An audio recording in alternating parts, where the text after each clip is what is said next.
Hello students, this is Aarti and welcome back to the study anytime classes. Today we will going to start our question number 6 of the exercise 5.1. The question number 6 is saying that figure 5.10 यानी ये हमें figure दे रखा है. If AC is equal to BD यानी क्या है, इसका अगर ये AC इस BD के इक्वल है तो हमें क्या प्रूव करना है कि ए बी यानी ये वाली लेंथ इज इक्वल टू किसके है, सी डी, दिस वन के, यानी दिस पार्ट को हटाया गया. तो हमें अगर ये पूरा पूरा दिस पूरे के इक्वल है तो हमें इन वाले को इसके इक्वल प्रूफ करना है. तो आइए करते हैं.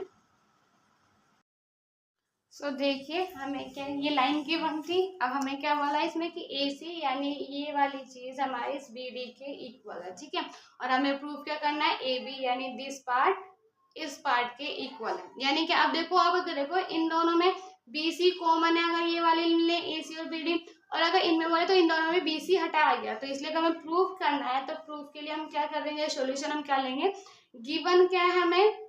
सो वो तो हमने ऊपर ही लिखी थी, सोल्यूशन फिर से लिखेंगे. गिवन है हमें कि ए सी क्या है, is equal to B D के है, यानी दिस पार्ट इस पार्ट के इक्वल है.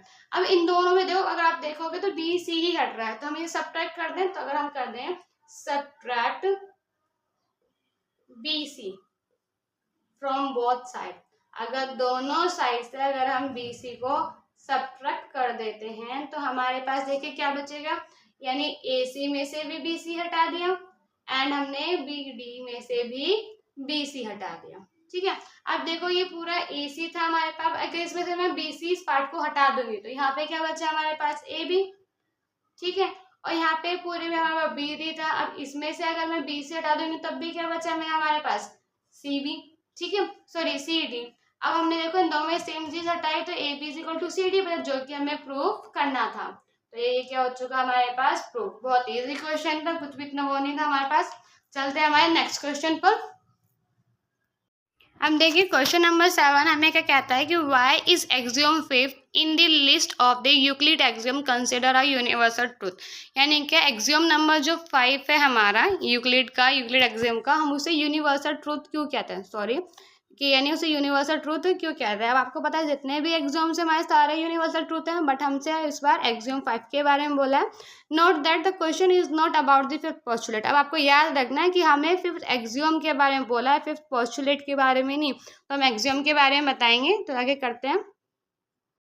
तो देखिए 7 में हमें क्या बोलता है, एक्सियोम 5, कि एक्सियोम 5 को हम यूनिवर्सल ट्रूथ क्यों लेके चलते हैं. अब देखिए एक्सियोम 5 हमें क्या कहते हैं कि a whole is greater than a part.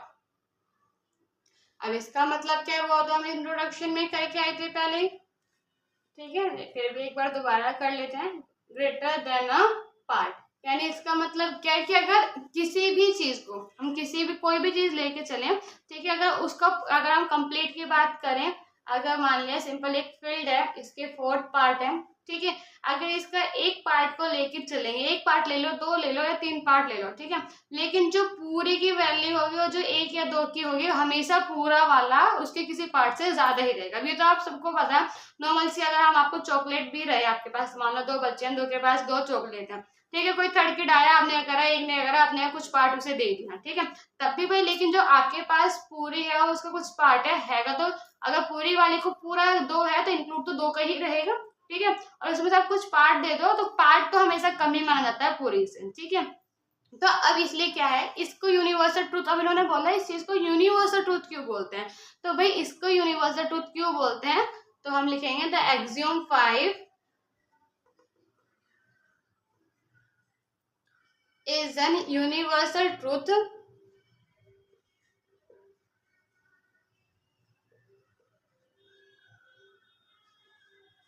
because it's not only applicable in maths, also in all fields. यानी क्या इसे हम यूनिवर्सल ट्रूथ क्यों मानते हैं, क्योंकि सिर्फ मैथ में ना होके, मैथ में तो एप्लीकेबल होती ही होती है, लेकिन मैथ का अगर हम किसी भी फील्ड में बात करें हर किसी में ये एप्लीकेबल होती है। एग्जाम्पल के तौर पे आप बोल सकते हो कि मान लो कोई फील्ड है, ठीक है, अगर इसका हमने बोल दिया 4 पार्ट्स में था, ठीक है, तो अगर मैं इसका होल बोलूं तो होल तो हमारे पास 1 है, और जबकि इसका कोई भी अगर कोई पार्ट 1 लिया तो वो हमेशा क्या हो जाएगा 1/4, लेकिन किसका रहेगा ऑफ 1, इस 1 का 1/4 पार्ट रहेगा। ऐसे कोई अगर दूसरा आप एग्जाम्पल देख सकते हो चॉकलेट वगैरह का, आप 2 4 कितने भी देने हो आप दे सकते हो, ठीक है। तो ये हमारा क्वेश्चन नंबर 7 लास्ट क्वेश्चन था 5.1 का। वैसे तो हमारे पास 5.2 भी है, बट क्या है वो हमारे सिलेबस से हटा दी गई है इस साल। आपको बताते हुए चलना है कि 2023 और 24 इस साल का आपका न्यू एडिशन आया है एनसीईआरटी का, जिसमें क्या आपका ये 5.2 आपका सिलेबस से हटा दिया गया है। तो इसलिए अभी इस एक्सरसाइज का और साथ साथ इस चैप्टर का भी लास्ट क्वेश्चन था। चैप्टर नंबर 6 स्टार्ट करेंगे हमारा नेक्स्ट वीडियो में। चैप्टर अच्छे समझ में आया तो please like and share the video and also subscribe the channel.